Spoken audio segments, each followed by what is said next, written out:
Cancer यानी कि uncontrolled growth. More than a million Indian को कैंसर है। Every fourth person is cancer infected. अगर एक कंपैरिजन किया जाए नॉर्मल सेल और कैंसर सेल के बीच में, तो जो नॉर्मल सेल है वो कॉन्टैक्ट एनिमेशन दिखाती है, जबकि कैंसर सेल कॉन्टैक्ट एनिमेशन नहीं दिखाती है। नॉर्मल सेल में इन्वेजिनस नहीं होता है, यानी कि पेनिट्रेट नहीं करती है दूसरे सेल के अंदर, जबकि जो कैंसर सेल है वो इन्वेजिनस को शो करती है। नॉर्मल सेल मोटिलिटी को मोटिलिटी उसमें होती है, जबकि कैंसर में मोटिलिटी नहीं होती है। क्यों नहीं होती वो भी देखते हैं। क्योंकि जो नॉर्मल सेल है उसमें टीलोमरेज की एक्टिविटी जो है वो धीरे धीरे कम हो जाती है। क्यों कम हो जाती है? क्योंकि यहाँ पे टीलोमरेज एंजाइम नहीं होता है।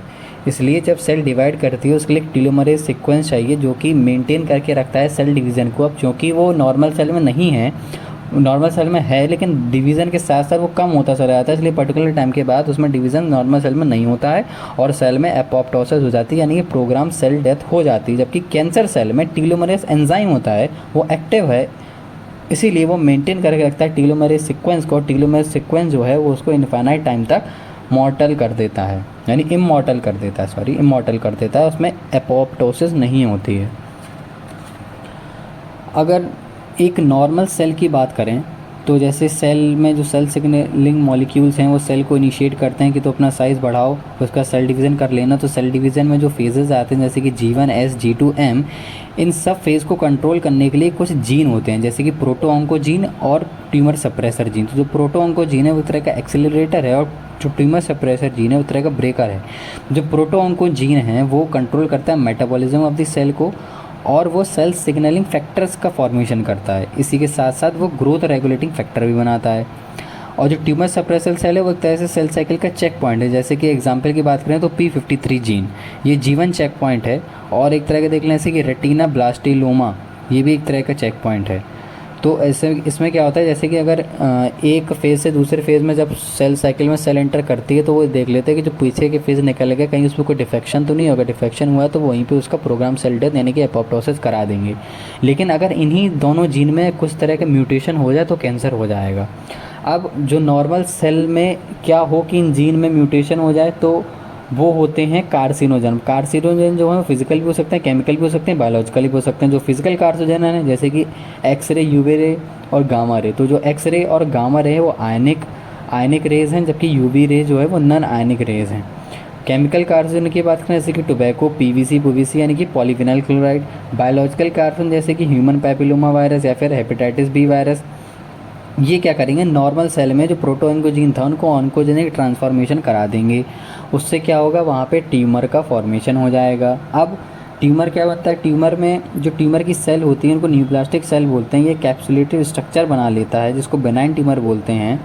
अब इसमें क्या है कि ये एंजियोजेनेसिस करता है, रिस्पॉन्सिबल है ये एंजियोजेनेसिस के लिए। अब एंजियोजेनेसिस में क्या होगा कि ये जो जहाँ पे ट्यूमर बनेगा जिस जगह पे, वो जगह पे ये ब्लड वेसल अपनी तरफ अट्रैक्ट करेगा, वहाँ पे ब्लड वेसल की सप्लाई को बढ़ा देगा, जिसके कारण यहाँ पे ब्लड फ्लो बढ़ जाएगा, वहाँ से इसमें न्यूट्रिशन आने लगा। अब इसकी वजह से जो साइड में आसपास जो उसके सेल्स हैं उनमें न्यूट्रिशन नहीं पहुँच पाएगा और वो स्टारवेशन से उनकी डेथ होने लगेगी। अब जब यही जो बेनाइन ट्यूमर है अगर इसका मेटास्टेसिस हो जाए तो ये पूरी बॉडी में फैल जाएगा और एक घातक मैलिग्नेंट ट्यूमर का फॉर्मेशन कर लेगा, जिसको कि कैंसर बोलते हैं, जिसका क्योर करना तो बहुत ही मुश्किल है। जो कि बेनाइन ट्यूमर तो एक जगह कंस्ट्रक्टेड रहता है, लेकिन मैलिग्नेंट ट्यूमर एक बार हो गया तो ये बहुत ही फेटल स्टेज होती है मेटास्टेसिस के बाद जो मैलिग्नेंट ट्यूमर बनता है। अब कैंसर का जो डिटेक्शन उसकी डायग्नोसिस क्या है, तो डिटेक्ट करने के लिए हमारे पास बायोप्सी है या फिर ये एक तरह की हिस्टोपैथोलॉजिकल स्टडी से होता है। इसमें ब्लड टेस्ट भी कर सकते हैं, फिर बोन मैरो टेस्ट भी कर सकते हैं अगर बोन या फिर ब्लड कैंसर है तो।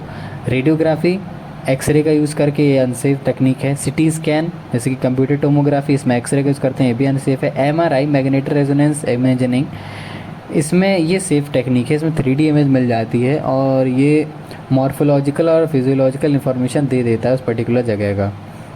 ट्रीटमेंट, अच्छा एक और इसमें तरीका है कि एंटीबॉडीज़ ढूंढ लें उस कैंसर की जो बन रही हैं उसके अगेंस्ट, वहाँ तब भी पता चल जाएगा। या फिर मॉलिक्यूलर बायोलॉजी का टेक्निक यूज़ करके हम लोग जीन डिटेक्ट कर सकते हैं, ताकि पर्टिकुलर एक जनरेशन पता चल जाए कि हाँ आपके पास जीन आपके पास जीन है उस कैंसर की, तो आपको ये प्रिकॉशंस लेने हैं, इस तरह से भी डिटेक्शन हो जाता है इसका। ट्रीटमेंट की बात करें तो हमारे पास सर्जरी है, रेडियोथेरेपी में गामा थेरेपी है, गामा रेज़ का उसमें फॉर्मेशन करें, बम्बार्डेशन करेंगे जहाँ पे कैंसर होगा, लेकिन आसपास स्केल को प्रोटेक्शन देखने के बाद कीमोथेरेपी है, जिसमें कि हम लोग दवा यूज़ करते हैं जैसे कि विनब्लास्टिन या विनक्रिस्टन या टैक्सॉल, लेकिन इनका साइड इफेक्ट है जिससे हेयर फेयर होने लगते हैं।